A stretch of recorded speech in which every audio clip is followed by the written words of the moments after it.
need to tell me if these compounds are made up of ionic bonds or covalent bonds. Okay, so for the first one, it's NO2. N is the element nitrogen. And if I look on my periodic table of elements, I can see that nitrogen is a nonmetal. So I'm going to write N, nonmetal. The other element in this compound is O. O is oxygen, and I know that oxygen is also a nonmetal because it's on the right side of the periodic table.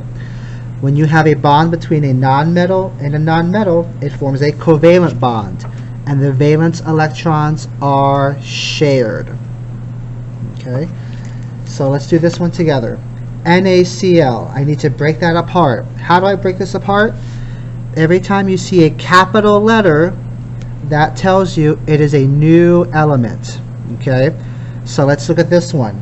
Na, C is capitalized, so that means Na is one element. So I'm going to break this apart into Na and Cl. Na, if I look at my periodic table, is on the left side. All of these in yellow in this periodic table are metals. So Na is sodium, that's a metal. Cl, chlorine, is on the right side of the table, and my right side is my nonmetals. So Cl is a nonmetal. Oops, nonmetal. And whenever I have a metal and a nonmetal that combine to form a new compound, that is an ionic bond. So the kind of bond it's going to make is ionic. And then the valence electrons are gained or lost in this one. Okay, so do the rest by yourself.